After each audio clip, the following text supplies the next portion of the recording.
주의 예배에 오신 여러분들을 환영합니다. 오늘은 하나님의 은혜와 섭리 가운데 눈이 살짝 왔습니다. 아침에 나오는데 이제 진짜 겨울이구나 하는 생각이 들었습니다. 시절을 쫓아 계절이 바뀌는 모습을 보면서 변함없는 하나님을 생각하게 됩니다. 하나님은 여전히 신실하신 분이십니다. 더운 때가 있는가 하면 또 이렇게 겨울이 찾아오므로 우리에게 또 변화를 주시는 하나님, 얼마나 감사한지 모르겠습니다. 또 이렇게 좋은 나라에서 우리가 신앙생활 할 수 있도록 인도하신 하나님, 그것도 우리가 누릴 수 있는 축복이라는 생각을 가집니다. 우리 청년들이 내년도 미얀마 미션 트립을 계획하면서 우리 한대기 선교사님과 연락을 주고받는 과정에 여름에는 오지 마세요 그랬다고 합니다. 여름에 오면 우기라 비가 계속 와서 거의 활동을 할 수가 없다고 합니다. 그러니 여름에 오면 비만 구경하다가 간다고 여름에는 오지 마세요 이렇게 이야기를 했다고 합니다. 그래서 다시 수정을 해서 이제 겨울로 미얀마 미션 트립을 갈 계획을 이렇게 아마 세우고 있는 가운데에서 생각이 들었습니다. 야, 참 한국 좋은 곳이구나 하는 생각이 들었습니다. 여러분, 하나님께서 이 좋은 나라에 주신 거 감사하고, 비록 나라는 시끄럽지만 하나님의 계획과 섭리 가운데 하나님께서 이 나라를 최선으로 인도하실 줄 믿습니다. 이 일을 통해서 이 민족들이 회개하고 주님 앞에 나오고 또 다시 한번 정말 잊어버렸던 하나님을 되새기고 정말 믿는 성도들이 우리의 신앙을 다시 한번 되새겨보면서 바른 믿음, 바른 신앙 갖고 민족의 아픔을 정말 끌어안고 우리가 간절히 기도하는 그런 백성들이 되기를 소망합니다. 느헤미야가 예루살렘 성이 무너지고 회파되었다는 소식을 듣고 민족의 그 죄를 끌어안고 기도함으로 하나님께서 이스라엘 나라에 은혜를 베푸셨던 것처럼 우리가 나라를 보고 분노하기보다는 이 백성이 가지고 있는 죄를 느헤미야의 심정으로 끌어안고 기도함으로 주의 은혜가 이 나라 이 백성 위에 또 지도자들 위에 임하기를 소망합니다. 오늘 하나님의 말씀은 히브리서 6장 1절과 2절 말씀입니다. 오늘은 히브리서 6장 1절과 2절 말씀만 같이 보도록 하겠습니다.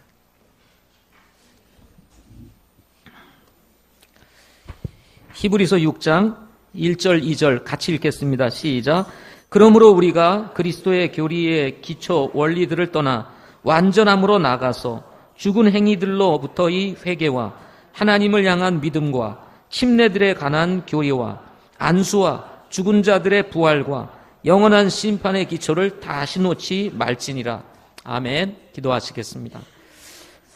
살아계신 아버지 하나님, 저희들 수요일 예배 저녁에도 이렇게 모여서 하나님께 찬양과 영광을 올려드리고 또 주님께서 계시하여 주신 이 특별한 말씀을 저희들이 함께 공부할 수 있도록 인도해 주시니 감사합니다. 히브리서 말씀을 통해서 우리의 신앙과 믿음을 새롭게 할 수 있게 하시고 이 땅에 사는 동안 하나님을 예배하는 자로 남게 하셔서 헛된 것 섬기지 않게 하시고 주님만 섬기는 저희들 되도록 도와주시옵소서. 오늘은 히브리서 6장 1절, 2절 말씀을 공부하기 원합니다. 성령 하나님께서 가르쳐 주시고 깨닫게 하시며 우리의 믿음의 신앙을 다시 한번 새롭게 하는 귀한 시간 되게 하여 주옵소서. 예수님의 이름으로 기도드립니다. 아멘. 오늘 말씀의 제목은 기초를 든든하게 라는 제목으로 말씀 같이 나누도록 하겠습니다. 신앙생활을 함에 있어서 기초를 잘 다지는 것은 무엇보다도 중요한 일입니다. 이는 신앙생활만은 아닙니다. 집을 짓는 데 있어서도 기초를 놓는 것 무엇보다도 중요합니다. 공부를 하는 것도 마찬가지입니다. 기초가 잘 잡혀 있어야 합니다.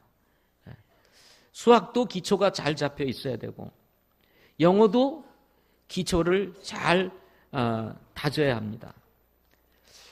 우리나라 과학도 기초를 잘 다져야 되는데 기초 과학이 우리나라가 약하다고 하지 않습니까?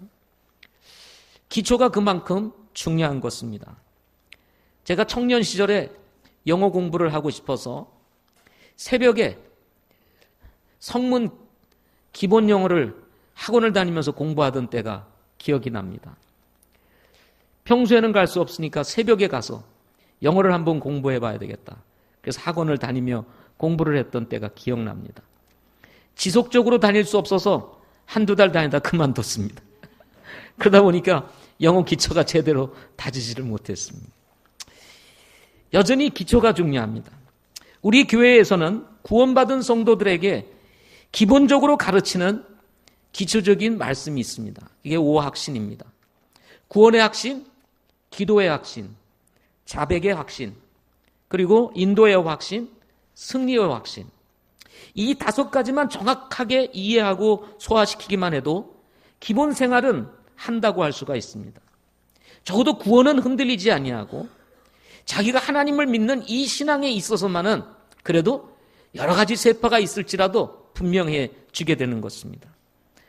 구원이 흔들리거나 기본적으로 하나님을 믿는 신앙이 흔들리게 되면 이거는 그냥 다 무너지게 되는 것입니다.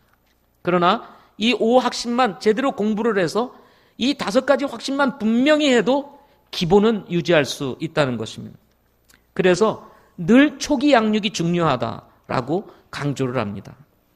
히브리 성도들은 유대교에 심취했던 사람들이었습니다. 따라서 구약 성경 교리에 무엇보다도 밝은 사람들이었습니다. 그러나 메시아이신 예수님을 믿고 영접하여 구원을 받음으로 인해서 신약적인 교리를 새롭게 배우게 되었습니다.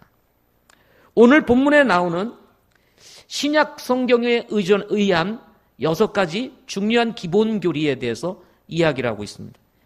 6가지 기본 교리, 죽은 행위들로부터 회개하라 하는 것이었고, 하나님을 향한 믿음, 그 다음에 침례들에 관한 교리, 그리고 안수, 그리고 죽은 자들의 부활, 그리고 영원한 심판에 대한 6가지 교리를 언급하고 있습니다. 이것은 성경이 말하는 아주 기본 교리, 기초 교리라고 이야기를 합니다. 그러나 히브리 성도들 가운데는 기본 교리에 대한 이해가 부족한 사람들도 있었던 것 같습니다. 따라서 극히 기본적인 교리에 벗어나 성숙한 진리, 즉 완전함으로 나아가도록 히브리서 기자는 권면하고 있습니다.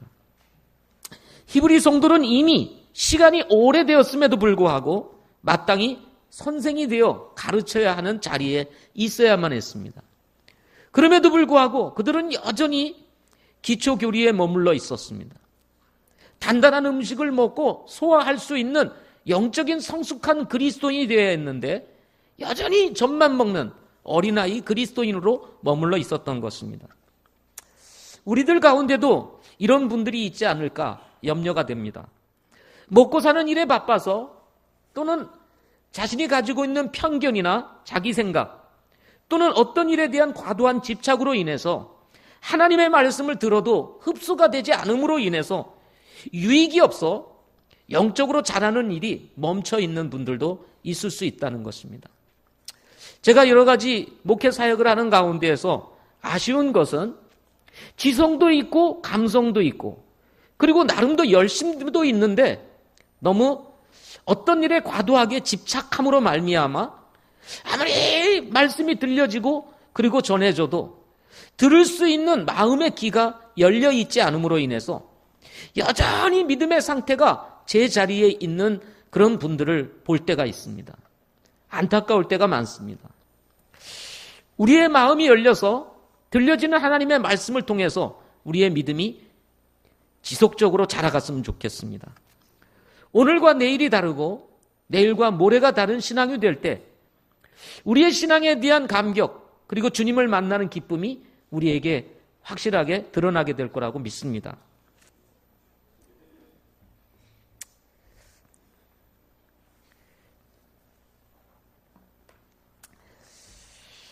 자칫 우리 신약의 성도들이 신앙생활을 지속하다가 보면 히브리 성도들처럼 타성해졌을 때가 있습니다.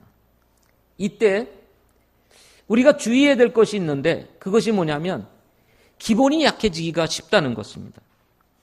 운동선수가 기본기를 다지기 위해서 반복해서 연습을 하듯이 비록 우리가 성숙한 그리스도인이라고 할지라도 우리는 늘 시시때때로 기본으로 돌아가서 우리의 믿음과 신앙을 다시 점검해보고 내가 하나님의 말씀의 기초 위에 우리의 신앙이 세워져 있는지를 점검해 볼 필요가 있다는 것입니다. 자칫 우리가 든든한 하나님의 말씀의 기초 위에서 신앙생활을 해야 되는데 잘못하면 붕 떠 있는 것 같은 신앙생활을 하기가 쉽기 때문에 그렇습니다. 완전함으로 나아가기에 앞서 견고하게 다져야 할 기초교리, 오늘 말씀을 통해서 하나씩 간단하게 생각해 보고자 합니다. 첫째는 회개의 교리입니다. 회개라고 하는 이 히브리어 단어는 메타오이아스라고 하는 헬라어 단어입니다. 이 단어는 마음을 고치는 것 또는 돌이키는 것이라고 하는 뜻을 가지고 있습니다.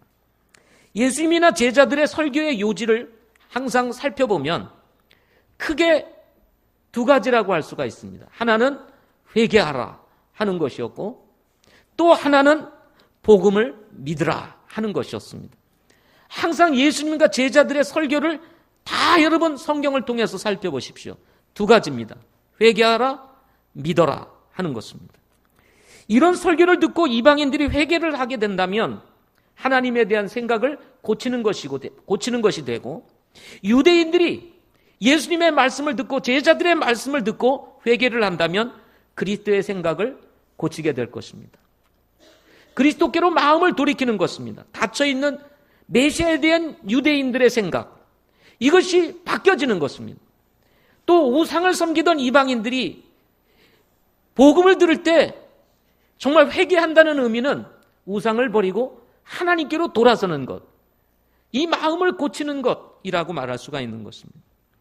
우상을 섬기거나 예수님을 메시아로 믿지 않는다는 것은 하나님을 떠나 있는 것으로 그것은 영적으로 죽은 자이기 때문에 그렇습니다. 이렇게 영적으로 죽은 자의 행실을 오늘 히브리서 6장 1절에서는 죽은 행실이다 이렇게 이야기를 합니다. 에베소서 1장 2절에 의하면 2장 1절 2절에 의하면 히브리인이나 이방인이나 예수 믿기 전에는 죄로 인해서 죽었던 자들이다 라고 말을 합니다. 죄로 인해서 죽었던 자들, 이런 사람들은 모두 사망에 이른다고 성경에서 밝히 말하고 있습니다. 영원한 심판으로 이어지는 사망은 인간에 있어서는 가장 비극적인 사건이라고 할 수가 있습니다. 이것은 많은 사람들이 알든 모르든 믿든 안 믿든 상관이 없습니다.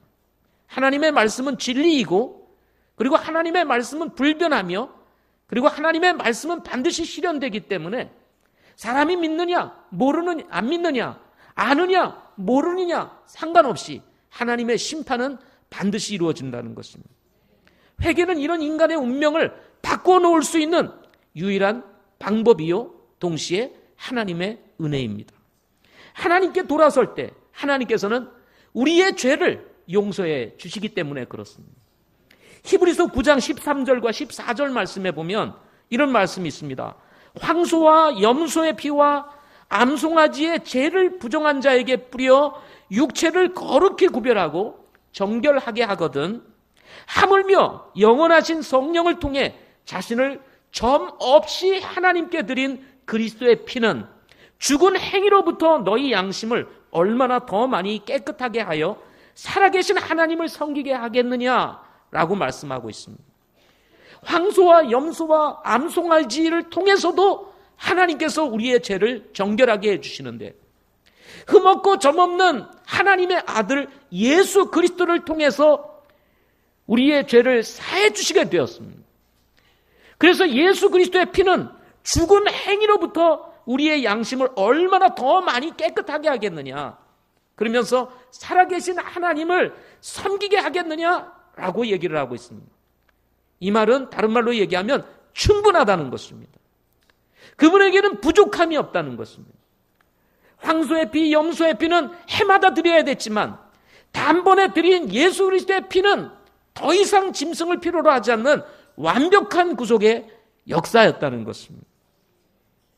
따라서 고린도후서 7장 10절에서는 바울이 고린도 교회 성도들에게 이렇게 얘기를 합니다. 하나님의 뜻대로 하는 근심은 회개를 이루어 다시 돌이킬 수 없는 구원에 이르게 하거니와 세상 근심은 사망을 이루느니라 하고 말씀을 했습니다. 오늘날 수많은 사람들이 세상 근심에 사로잡혀서 하나님 앞에 나아갈 길을 찾지 못한 채 방황을 하고 있습니다. 그러나 하나님의 뜻대로 하는 근심은 하나님 앞에서 회개를 일으킴으로 말미암아 다시 돌이킬 수 없는 구원, 한 번 받으면 영원한 구원에 이르게 하는 회개를 이루게 하신다라고 말씀해 주신 것입니다. 그래서 여러분, 회개의 교리는 은혜의 교리인 것입니다. 회개를 통해서만 하나님께 나아갈 수 있고 회개를 통해서만 죄 사함을 얻을 수 있는 은혜가 주어지기 때문에 그렇습니다. 우리가 오늘날 구원받고 하나님의 자녀가 되어 정말 자유함을 가지고 이렇게 예배할 수 있는 것은 바로 하나님이 베풀어 주신 이 회개를 통해서 우리가 죄 사함을 받았기 때문인 것입니다. 그러므로 여러분, 우리가 값없이 은혜로 죄 사함을 받았으니 얼마나 기쁜 일이겠습니까? 탕자가 아버지 곁을 떠나 그 생고생을 하다가 결국 자신이 돌아가야 될 곳은 아버지 곁이라는 것을 깨닫고 자존심, 창피함, 부끄러움, 그 모든 것을 다 뒤로하고 내가 비록 아버지 집에서 종살이를 한다 할지라도 내가 아버지께로 돌아오겠다 하고 돌아왔을 때 아버지는 그 탕자의 모든 허물과 죄를 다 감싸시고 그를 아들의 자리로 다시 회복시켜 주셨던 은혜처럼 주님은 그렇게 우리에게 은혜를 베풀어 주신 것입니다. 이것은 교리 중에서도 가장 기본적인 교리입니다. 더군다나 예수 믿고 거듭난 성도들에게 있어서는 잊을 수 없는, 정말 바꿀 수 없는, 변할 수 없는 가장 기본적인 교리, 그것이 바로 회개인 것입니다. 두 번째로는 믿음의 교리입니다. 회개와 함께 믿음은 동전의 양면과 같은 교리입니다. 회개는 하나님을 향하고 있기 때문입니다. 하나님을 향하지 않는 회개는 후회로 그칩니다. 자신을 향한 회개, 이건 후회예요. 후회. 내가 왜 그렇게 했을까? 바보같이. 여러분, 그럴 때가 많이 있지 않습니까? 그래서 나온 노래가 바보같이 살았네요. 뭐 이런 노래가 나오는 겁니다. 그러나 우리 그리스도인들은 바보같이 사는 사람들이 아닙니다. 우리는 하나님을 만났기 때문에 그렇습니다. 비록 인생을 하나님 만나기 전까지는 바보같이 살았습니다. 그러나 하나님을 만나는 순간 예수 그리스도의 보혈을 통해서 우리 죄 사함받게 되고 그분이 이루어놓으신 구속사역을 믿을 때 주님께서는 우리의 모든 죄의 문제를 다 해결해 주셨기 때문에 그렇습니다. 따라서 구원은 하나님께로 돌아서는 회개와 하나님을 향한 믿음으로 얻어지게 되는 것입니다. 여기서 하나님을 향한 믿음, 이 단어를 헬라어로는 피스테오스 에피이 데온이라고 하는 이런 단어로 구성되어 있는데요. 에피이라고 하는 이 단어는 전치사입니다. 이 전치사를 그대로 풀어서 해석을 하면 이런 의미를 가지고 있습니다. 하나님을 대하는 태도가 달라진 것이라는 뜻을 가지고 있습니다. 하나님에 대하여 닫혀있던 마음이 열리게 되는 것입니다. 하나님을 거절하고 부인하던 태도가 변하여 하나님을 인정하고 예수 그리스도를 나의 삶에 받아들이는 것, 그리고 순종하며 따라가는 것, 이것이 뭐냐면 믿음인 것입니다. 따라서 회개와 믿음은 무엇이 먼저라 말할 수 없이 동시에 일어나는 영적인 반응이라고 할 수가 있습니다. 사도행전 20장 21절 말씀해 보면 유대인들과 또한 그리스인들에게 하나님을 향한 회개와 우리 주 예수 그리스도를 향한 믿음을 증언하였노라 라고 말씀을 하고 있습니다. 유대인과 그리스인, 이방인들에게 하나님을 향한 회개, 그리고 우리 주 예수 그리스도를 향한 믿음, 이것을 증언했다 그랬습니다. 따라서 회개한 믿음은 양면성을 지니고 있고 동시에 일어나는 영적인 반응으로서 회개를 한다는 말은 다른 말로 얘기하면 하나님을 향한 믿음을 가진다는 의미이기도 하는 것입니다. 결국 이것은 하나님을 향한 믿음이라고 히브리서 기자는 밝히고 있고 이 모든 일을 하나님께서 행하신 일이라고 믿고 받아들임으로 인해서 우리는 바로 신앙인이 된 것입니다. 따라서 우리의 신앙에서 변질될 수 없는 것, 바뀔 수 없는 것, 그것은 회개와 믿음이라는 것입니다. 이 회개와 믿음 위에 우리의 신앙이 세워지게 되는 것입니다. 이렇게 회개와 믿음은 신앙을 위한 입문교리다라고 말할 수가 있습니다. 자, 회개와 믿음의 통로를 통해서 우리는 신앙에 입문하게 되는 것입니다. 하나님을 믿는 삶을 살기 시작하게 되는 것입니다. 세 번째 교리는 침례 교리입니다. 오늘 본문에서는 이 침례를 일컬어서 침례들이라고 얘기를 합니다. 침례를 일컬어서 어떻게 얘기한다고요? 침례들이라고 얘기를 합니다. 그러니까 침례는 하나가 아닙니다. 침례는 다양하다라고 하는 것을 말씀해 주고 있습니다. 우리가 아는 것은 대체적으로 구원받은 성도들이 받는 물침례, 예수 믿고 구원받은 후에 첫 순종으로 받는 물침례에 대해서는 우리가 잘 알고 있습니다. 그러나 침례는 물침례만이 아닙니다. 구원받고 난 이후에 받는 이 물침례만이 아닙니다. 따라서 침례들에 대한 교리를 이해하는 것은 무엇보다도 중요합니다. 성경에 나오는 침례는 모두 6가지입니다. 첫째 침례는 요한의 침례입니다. 이것을 성경에서는 마가복음 1장 4절 5절에서는 회개의 침례다라고 얘기를 합니다. 요한이 광야에서 침례를 주고 제들의 사면을 얻게 하는 회개의 침례를 선포하며 온 유대 땅과 예루살렘 사람들이 그에게 나가 자기 죄들을 자백하며 요르단강 속에서 다 그에게 침례를 받더라 라고 얘기를 하고 있습니다. 이 요한의 침례는 단순히 회개의 표시로 받는 침례였습니다. 이 침례는 구원과는 상관이 없는 침례였습니다. 회개의 표시로 받는 특별한 침례, 이게 요한의 침례였습니다. 두 번째로 예수님이 받으신 침례입니다. 마태복음 3장 13절부터 17절에 보면은 예수님께서 침례 요한을 통해서 요단강에서 침례를 받는 말씀이 기록되어 있습니다. 예수님이 받으신 침례는 구원이나 또는 회개와 관계가 없는 침례입니다. 예수님이 구원받은 후에 침례받았다. 맞지 않죠, 그죠? 그러면 예수님이 받으신 침례는 회개와 구원과 상관이 없는 침례였습니다. 마태복음 3장 13절부터 17절에 있는 말씀을 보게 되면 침례의 원형이신 예수님께서 우리를 위해서 죽으시고 장사 지낸 바 되셨다가 부활하심의 사실을 예표하는 이 침례를 받으심으로 첫 순종의 본을 보여주심으로 의를 이루기 위함이라 라고 말씀해 주고 있습니다. 그래서 예수님의 침례는 의를 이루기 위해서 받으신 침례였습니다. 이것은 침례의 본을 보이기 위한 것이었다는 것입니다.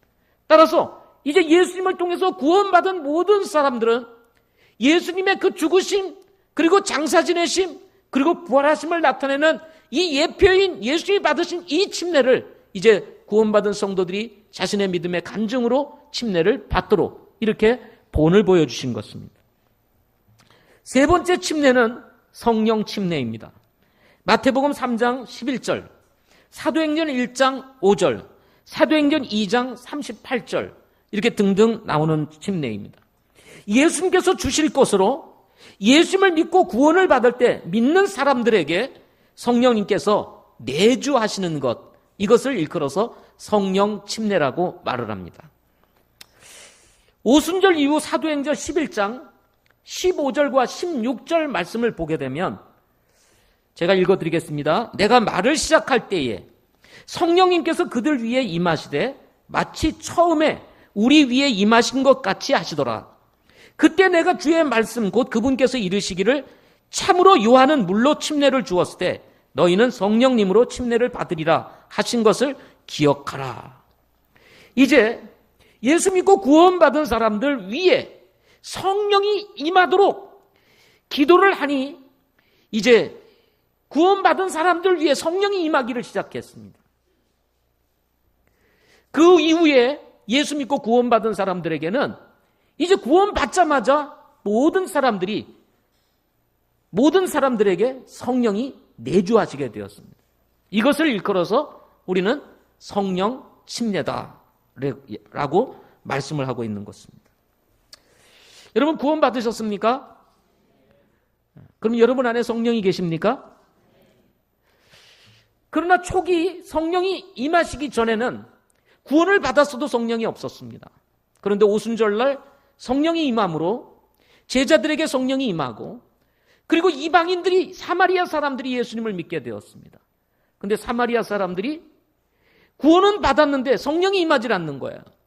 그래서 사도들이 가서 기도를 했더니 성령이 그들 위에 임했다라는 말씀이 성경에 기록되어 있습니다. 그래서 초기에는 과도기적으로 예루살렘, 그리고 사마리아, 유대, 사마리아, 그리고 이제 다른 지역으로 성령이 임하는 하나의 과도기적인 과정이 있었습니다. 그렇지만 그 이후에는 예수 믿자마자 누구에게든지 성령이 임하게 된 것입니다. 이것을 일컬어서 우리는 성령 침례다라고 이야기를 합니다. 자, 그러면 여러분 성령 침례 받으셨습니까? 예. 네 번째 나오는 침례는 불침례입니다. 마태복음 3장 11절부터 12절 말씀에 보면 그분께서 너희에게 성령으로 침례를 주시고 불로 침례를 주시리니 곧 손에 키를 들고 자신의 타작마당을 철저히 정결하게 하사 자신의 알곡은 모아 곳간에 들이시되 껍질은 끌 수 없는 불로 태우시리라 하는 말씀이 나옵니다. 너희에게 성령으로 침례를 주시고 또 뭘로 침례를 준다 그랬어요? 불로 침례를 주신다. 이 불로 침례를 준다는 말씀은 바로 12절 말씀에서 그 답을 가르쳐주고 있습니다. 자, 손에 키를 들고 자신의 타작마당을 철저히 정결하게 하사 자신의 알곡은 모아 곳간에 들이되 껍질은 끌 수 없는 불로 태우시리라. 그래서 알곡과 가라지 그리고 껍질에 대한 이야기가 나옵니다. 알곡은 당연히 예수 믿고 구원받은 사람들입니다. 이 사람들은 바로 성령으로 침례를 받은 사람들입니다. 그러나 가라지, 껍질, 이 사람들은 다른 말로 얘기하면 구원받지 않은 사람들입니다. 이 사람들은 끌 수 없는 지옥불에 들어가게 된다라고 말씀하고 있는 것입니다. 따라서 이 불침례는 심판을 얘기하는 것입니다. 불로 인해서 이루어질 심판을 이야기하는 것입니다. 그러나 많은 목사님들이 이걸 오해해서 사도행전 2장에 나오는 성령이 불의 혀같이 임했다라는 말씀, 불의 혀같이, 불이라는 단어와 이 마태복음 3장에 나오는 이 불이라는 단어를 동일시해서 여기서 말하는 이 불침례는 성령의 충만을 얘기하는 것이다 라고 이렇게 잘못 가르칩니다. 이것은 전혀 잘못된 것입니다. 마태복음의 3장에 나오는 이 불침례는 성령의 충만을 얘기하는 것이 아닙니다. 이건 심판을 얘기하는 것입니다. 사도행전 2장에 나오는 것은 성령의 불의 혀같이 임했다는 것이지 불이라는 얘기가 아닙니다. 성령이 불입니까? 성령이 불이에요? 아닙니다. 불의 혀같이 임했다는 거예요. 이것을 착각해가지고 이걸 성령 충만으로 가르치는 분들이 많습니다. 그러나 이것은 성령 충만이 아닙니다. 불침례는 심판을 얘기하는 것입니다. 계시록 20장 15절 말씀에 보면 누구든지 생명책에 기록된 것으로 드러나지 않는 자는 불호수에 던져졌더라 라는 말씀이 나옵니다. 불호수에 던져졌더라. 생명책에 기록되지 않은 이 껍질들, 쭉정이들, 가라지들은 전부 다 불호수에 던져지겠다 이렇게 말씀하고 있는 것입니다. 자, 따라서 불침례는 성령 충만을 얘기하는 것이 아니라 심판을 얘기하는 것이다 하는 것입니다. 다섯 번째는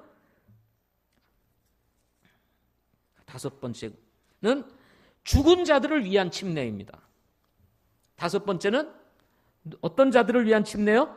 죽은 자들을 위한 침례입니다. 고린도전서 15장 29절 말씀을 보게 되면 그렇지 아니하여 만일 죽은 자들이 결코 일어나지 아니한다면 죽은 자들을 대체하여 침례를 받는 자들이 무엇을 하겠느냐? 그러할진대 그들이 어찌하여 죽은 자들을 대체하여 침례를 받느냐? 그래서 죽은 자들을 대신해서 받는 침례가 있었다는 얘기를 이 고린도전서 15장 29절에서 말씀하고 있습니다. 그럼 여기서 말하는 죽은 자들의 침례는 어떤 침례입니까? 당시에는 부활을 믿지 않는 사람들이 많이 있었습니다. 그 중에 한 분파가 사두개인들이었습니다. 사두개인들은 부활을 믿지 않았습니다. 자, 부활을 믿지 않는 사람들이 고린도 교회 안으로 들어왔어요.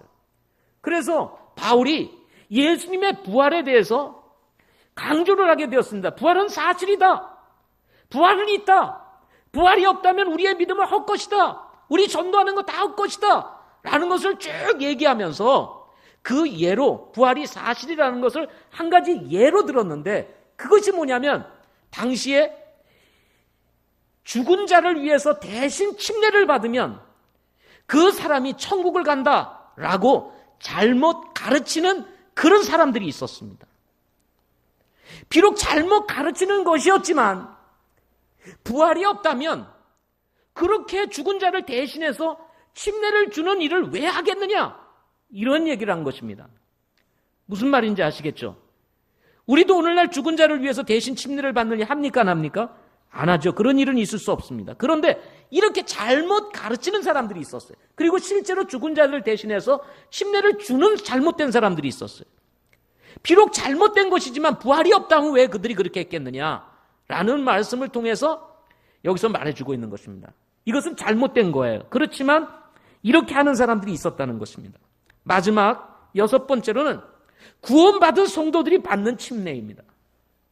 로마서 6장 4절에 보면 그러므로 우리가 죽음 안으로 침례를 받아 그분과 함께 묻혔나니 이것은 그리스도께서 아버지의 영광을 힘입어 죽은 자들로부터 일으켜진 것 같이 우리도 생명의 새로움 속에서 걷게 하려 함이라 라고 말씀하면서 예수 그리스도의 죽으심과 그리고 장사 지내심 그리고 예수 그리스도의 부활하심에 대해서 말씀하시면서 우리가 이렇게 침례를 받는 것은 우리도 생명의 새로움 속에서 걷게 하려 함이라 라는 말씀을 하고 있습니다. 침례는 나는 죽고 그리스도가 살았다고 하는 것을 믿음으로 뭐 하는 거예요? 간증하는 것입니다. 그래서 이제는 내가 사는 것이 아니라 이제는 내 안에 누가 사는, 예수 그리스도가 사는 것입니다. 그래서 오늘 여기서 얘기하는 것들처럼 우리도 생명의 새로움 속에서 이제는 걷겠습니다라고 하는 하나의 믿음의 간증이고 표현인 것입니다. 나는 이제 구원받은 사람입니다. 나도 이제 예수님과 함께 죽고 다시 주 안에서 살아난 사람입니다. 나는 이제 새로운 피조물입니다. 이제는 주님과 함께 새롭게 살겠습니다. 라고 하는 것이 뭐예요? 침례인 것입니다. 베드로전서 3장 21절 말씀에 보면 그 일과 동일한 모형 곧 침례가 예수 그리스도의 부활로 말미암아 이제 또한 우리를 구원하나니 이것은 육체의 더러운 것을 제거하는 것이 아니요 선한 양심이 하나님을 향하여 응답하는 것이니라 라고 말씀을 했습니다. 침례는 구원도 아니고 아무것도 아닙니다. 구원이 아닙니다. 그런데 뭐예요? 선한 양심이 하나님을 향하여 응답하는 것입니다. 그래서 이제는 나도 그리스도인답게 살겠습니다. 거듭난 사람으로 살겠습니다. 라고 하는 이런 믿음의 고백, 이것이 바로 침례인 것입니다. 여러분, 이 믿음의 고백대로 우리 모두가 그렇게 살아갈 수 있기를 소망합니다. 비록 넘어질 때도 있고 쓰러질 때도 있지만 그 믿음의 고백을 다시 생각해 보면서 나를 위해서 내 속에 사시는 주님, 그리고 여전히 살아있는 내 육신을 쳐서 복종시키면서 주님과 동행하기를 선택하고 따라가는 이 믿음, 하나님이 기뻐하실 줄 믿습니다. 네 번째 교리는 안수교리입니다. 안수교리. 안수는 히브리 민족과 기원을 같이 하는 그야말로 유대교 전통적인 그런 교리입니다. 유대인들은 구약에서 족장들이 축복을 할 때 안수를 하면서 축복을 했습니다. 창세기 48장 14절에 보면 이스라엘, 우리가 지금 주일마다 공부하고 있는 이 야곱이 이스라엘이죠. 이스라엘이 후에 이제 므낫세와 그리고 에브라임, 이 에브라임을 축복하는 이야기가 48장 14절에 나옵니다. 창세기 48장. 므낫세가 형이고 에브라임이 동생입니다. 근데 야곱이 어떤 사람입니까? 형을 제치고 장자권을 빼앗은 사람 아닙니까? 그런데 이 이스라엘인 야곱이 이 두 아들을 축복하면서 장자는 오른편에, 그리고 차자는 왼편에 딱 이렇게 앉혀놓고 안수를 하며 축복을 하게 되는데요. 당연히 장자 위에 오른손을 올려야 되지 않았겠습니까? 그런데 거기 보면 손을 어금 맡겨서 올리고 축복을 합니다. 에브라임이 복을 누려요. 이렇게 축복을 할 때도 안수를 통해서 축복한 이야기가 나옵니다. 그런가 하면 민수기 8장 10절부터 11절, 신명기 34장 9절 말씀해 보면 임직을 할 때도 안수를 하였습니다.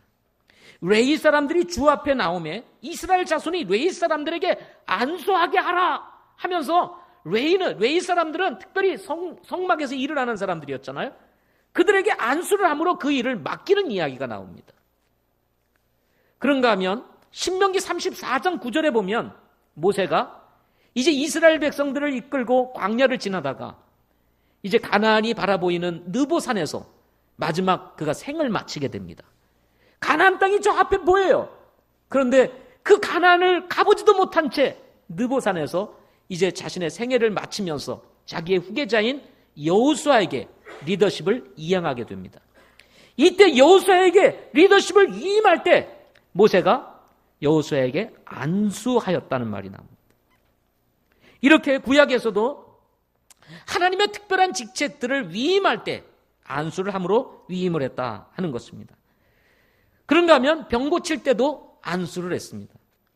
열왕기하 4장 34절 말씀해 보면 엘리사가 수넴 여인의 아이가 죽었을 때 죽게 기도한 후에 아이 위에 올라가게 됩니다. 그래서 코는 코, 입은 이, 손은 손, 그리고 배는 배, 다리는 다리 다 해서 위에 올라가 가지고 다 하나님 앞에 기도하니까 아이가 살아나는 얘기가 있잖아요. 물론 이것은 안수와는 조금 다른 모형이지만 손을 터치하였다는 의미에서 이것도 하나의 안수로 보는 분들이 계십니다. 그래서 병을 고칠 때도 이렇게 손에 대고 그리고 고쳤다 하는 것입니다. 이렇게 안수는 구약에서는 축복이나 권위나 능력이 전달될 때 사용이 되어졌다 하는 것입니다. 이와 같은 구약의 전통이 초대교회에서도 그대로 계승되어지는 것을 보게 됩니다. 마가복음 6장 5절과 누가복음 4장 40절 말씀해 보면 예수님께서 질병이 있는 사람들이 예수님에게 오는 것을 보고 그들을 안수하여 그들의 질병을 고쳤다는 말씀이 나옵니다. 예수님께서도 병을 고치실 때 어떻게 했다고요? 그들에게 안수해서 그들의 병을 고쳤다 하는 것입니다. 마가복음 10장 13절에 보면 어린아이가 예수님에게 찾아옵니다. 그랬더니 제자들이 막 거절을 해요. 어린아이가 오는 것을 내게 거절하지 말라. 그러면서 예수님이 그 아이를 맞이해서 이 어린아이와 같은 자가 천국에 갈 수 있다라고 말씀하시면서 그 아이에게 안수하며 축복하는 얘기가 나옵니다. 이렇게 축복을 할 때도 안수를 합니다. 성직을 임명할 때도 마찬가지입니다. 사도행전 6장 6절에 보면 우리가 이 집사의 기원이라고 할 수 있는 내용이 사도행전 6장 6절의 말씀이 나옵니다. 7명의 집사를 선출하는 이야기가 나옵니다. 이때 이 예루살렘 교회가 구제하는 일과 공개하는 일로 너무 사도들이 바빠서 이 사도들이 말씀 전하고 기도하는 일에 전무할 수 있도록 일꾼 7명을 뽑게 돼요. 그 7명을 뽑아서 어떻게 합니까? 안수하여 이 사도들이 하는 그 공개하는 일과 구제하는 일을 맡기는 일을 하게 됩니다. 이때에도 어떻게 해요? 안수를 하게 됩니다. 그래서 교회는 안수 집사님이 있고 그냥 임명 집사님이 계시는데 우리도 때가 되면 우리 집사님들을 안수를 하면 좋을 것 같습니다. 그런데 안수를 하게 되면 이분은 이제 평생 집사님이 되시는 겁니다. 그냥 권위를 위임받기 때문에 그렇습니다. 그런가 하면 디모데전서 4장 14절에 보면 사도행전 13장 3절에요. 사도행전 13장 3절에 보면 안디옥 교회가 이제 선교사를 파송하게 됩니다. 이방 선교를 위해서 선교사를 파송하게 되는데 성령의 특별한 역사 속에서 두 사람을 세우게 됩니다. 그 사람이 누구죠? 바울과 바나바였습니다. 이 바울과 바나바, 안디옥 교회에서는 어떻게 보면 절대적인 영향을 가지고 있었던 최고의 지도자들이었습니다. 그런데 하나님은 좀 밑에 있는 사람들을 보내는 것이 아니라 안디옥 교회에서도 가장 영적이고 가장 권위를 가지고 있었던 하나님의 사람인 바울과 바나바를 불러서 그들을 세우고 안수하여 보냈다는 말씀이 나옵니다. 이렇게 선교사를 파송할 때, 어떤 사역을 위임할 때 안수하였던 것을 보게 됩니다. 디모데전서 4장 14절에 보면 디모데에 대한 얘기가 나옵니다.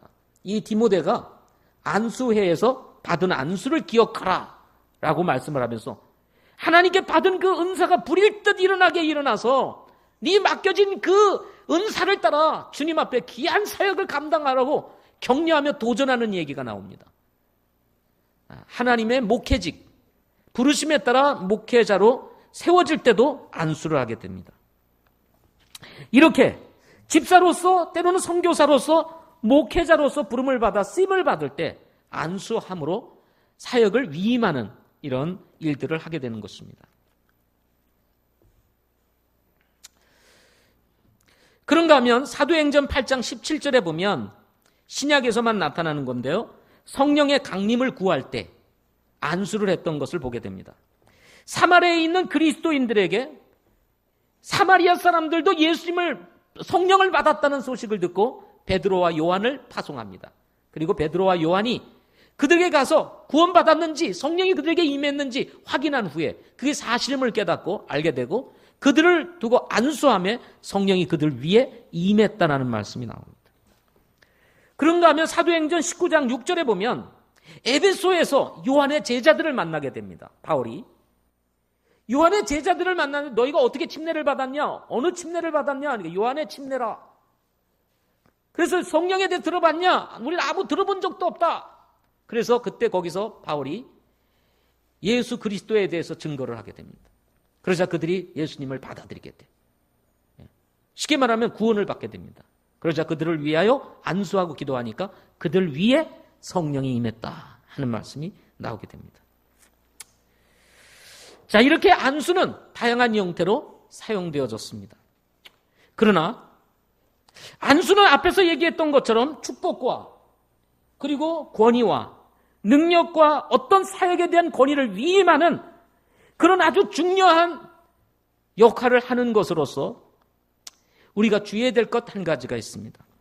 디모데전서 5장 22절에서는 바울이 디모데에게 보내는 편지에서 이렇게 얘기합니다. 아무에게나 선뜻 안수하지 말고 다른 사람들의 죄들에 참여하지 말며 내 자신을 순결하게 지켜라 하는 말씀이 있습니다. 안수는 좋은 것입니다. 축복하는 건 괜찮아요. 그렇지만 이렇게 사역을 위임하는 이런 부분에 있어서는 아무에게나 선뜻 안수하지 마라.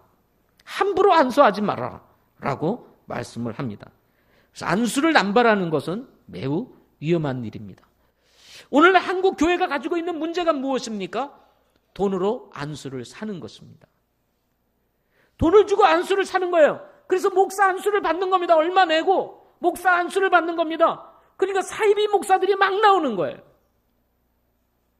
시험을 칩니다. 그래서 시험에 치면 그 사람이 어떤 사람이든 상관없이 안수를 줍니다. 공부는 잘할 수 있고 머리는 좋은지 모르지만 준비되지 않은 사람들이 안수를 받고 사역을 하게 됩니다. 문제가 심각하게 일어나는 것입니다. 아무에게나 선뜻 안수하지 말고 라고 말합니다. 이렇게 침례와 안수는 신앙의 인문교리를 넘어 은사들이라고 할 수가 있습니다. 이런 은사를 통해서 주님을 섬기는 일에 대한 이유와 권위를 얻게 되는 것입니다. 이런 측면에서 안수에 대한 교리를 이해하는 것은 매우 중요한 것입니다. 다섯 번째, 부활의 교리입니다. 사람은 누구나 한 번은 부활을 합니다. 믿으십니까? 다시 한 번요. 사람은 누구나 한 번은 부활을 합니다. 자, 여기서 누구나라고 얘기를 했습니다. 누구나. 그런데 우리 성도들 가운데는 많은 경우에 예수 믿는 사람들만 부활할 거라고 생각을 합니다. 그렇게 생각하는 사람들이 많습니다. 그러나 예수 믿지 않는 사람도 부활합니다. 요한복음 5장 29절에 보면 선을 행한 자는 생명의 부활로, 악을 행한 자는 정죄의 부활로 나오리라 하면서 믿는 자도 부활하고 믿지 않는 자도 부활한다고 그랬어요. 믿는 자는 생명의 부활이지만 악인의 부활은 정죄의 부활이다 라고 얘기를 하는 것입니다. 예수님의 부활은 성도들의 부활을 확증하였습니다. 그렇죠? 예수님의 부활은 성도들의 부활을 확증했어요. 성도들도 주님처럼 반드시 부활할 것이다. 그래서 여러분, 우리가 부활신앙을 갖는 것입니다. 성도들에게는 그래서 정죄함이 없습니다. 왜냐하면 생명의 부활이기 때문에 그렇습니다. 그러나 예수님의 부활은 구원받지 않는 사람들에게 정죄의 부활이 됩니다. 왜? 부활하신 예수님을 믿지 않았기 때문인 것입니다. 그래서 예수님의 부활 자체가 믿지 않는 사람들에겐 정죄의 부활이에요. 믿지 않으면 너희들은 반드시 심판의 부활을 받을 것이다 라고 하는 것입니다. 그러나 우리 성도들에게 있어서 예수님의 부활은 또 한 가지 중요한 의미를 담고 있습니다. 그것은 승리의 부활이라는 것입니다. 예수님의 부활은 뭐예요? 승리의 부활이라는 것. 죽음의 권세를 이기고 부활하셨다는 것입니다. 그리스도인에게 있어서 그래서 엄격한 의미에서 패배는 없습니다. 왜? 우리의 대장은 예수 그리스도이시기 때문에 그렇습니다. 우리 개인적으로는 실패처럼 보이고 패배처럼 보이지만 그리스도 안에서는 엄격한 의미에서 패배는 없습니다. 우리는 반드시 승리의 부활을 할 것이기 때문에 그렇습니다. 그러나 더 중요한 것은 우리가 우리의 삶 속에서 승리하는 삶을 사는 것이 더 의미가 있다는 것입니다. 아멘. 예수님께서 십자가로 승리하셨기 때문에 그렇습니다. 로마서 6장 33절에 보면 너희가 넉넉히 이기리라. 누구도 우리를 정죄할 수 없다고 그랬습니다. 하나님의 사랑에서 끊을 수 없다고 그랬습니다. 그러므로 여러분, 우리는 승리할 수밖에 없는 그런 능력을 가진 사람들인 거예요. 왜? 예수님이 우리를 붙잡고 계시기 때문에 그렇습니다. 그래서 여러분, 우리가 패배하는 이유가 뭡니까? 넘어지는 이유가 뭡니까? 쓰러지는 이유가 뭡니까? 그것은 우리가 내 자신을 보기 때문에 그런 것입니다. 우리 자신을 보면은 믿을 수 있는 게 없어요. 이 영적인 싸움, 이 세상과의 싸움, 이 보이지 않는 어둠의 세력과의 싸움에서 이길 수 있는 뭐가 우리에게 있겠어요? 아무것도 없습니다. 근데 우리 자신을 보면 결국 넘어집니다. 또 내 자신의 무엇으로 이겨보려고 하면 또 패배하게 됩니다. 그래서 우리는 우리 자신을 내려놓고 어떻게 해요? 주님 바라봐야 되는 것입니다. 승리는 주님께 있기 때문에 그렇습니다. 여섯 번째, 심판의 교리입니다. 영원한 심판은 최후에 있을 영생과 영벌로 갈라지는 최종적이고 영원한 심판입니다. 이거는 말할 것이 없습니다. 우리는 심판을 받되 어떤 심판이요? 영생을 위한 심판. 심판을 받되 우리는 어떤 심판? 상급 심판을 받습니다. 네. 상급 심판. 그러나 믿지 않는 자들은 형벌 심판을 받게 되는 거예요. 이건 무서운 일입니다. 여러분, 하나님의 그 진노의 손에 붙잡힌다는 것, 이것은 정말 두려운 일입니다. 그러나 예수님의 그 거룩하신 구속 사역을 통해서 우리가 하나님의 그 진노의 손에서부터 벗어나서 은혜의 손에 붙잡힘을 받을 수 있었다는 것, 이것은 정말 축복인 것입니다. 우리에겐 그래서 이 무서운 심판이 없는 거예요. 여러분, 이거 하나만으로도 우리는 감사할 수 있는 것입니다. 예. 결론적으로 이렇게 오늘 다루고 있는 6가지 교리는 가장 기초적인 교리입니다. 이것이 흔들리면 곤란합니다.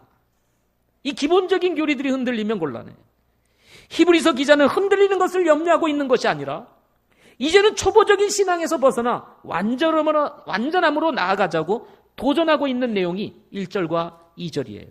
자, 1절 말씀 제가 다시 읽겠습니다. 그러므로 우리가 그리스도의 교리의 기초 원리를 떠나 완전함으로 나아가서 라고 말을 합니다. 기초 교리에만 머물러 있지 말라는 거예요. 이제는 거기서 나와 더 나은 교리로 나가자는 거예요. 완전함으로 나아가자는 거예요. 맨날 기초만 머물러 있어서는 안 된다는 거예요. 자, 이제는 우리의 이 신앙 기초, 이것을 튼튼히 한 다음에 우리는 이곳에서 나와서 더 완전함으로, 더 성숙함으로 나아가야 됩니다. 성경에는 이 외에도 수많은 교리들이 나옵니다. 그런 것들을 하나씩 정립하면서 우리의 믿음의 교리를 강하게 세울 때 세상에 어떤 이단들, 어떤 문제들이 생긴다 할지라도 요동하지 않는, 흔들림이 없는 우리 성도들이 될 수 있다는 것입니다. 여러분, 2017년도 16년도를 잘 준비해서 2017년도에는 정말 우리가 잘 정말 준비되어지고 갖추어져서 흔들림이 없는 믿음의 삶을 살아가는 우리 성도님들이 다 되시기를 바랍니다. 기도하겠습니다.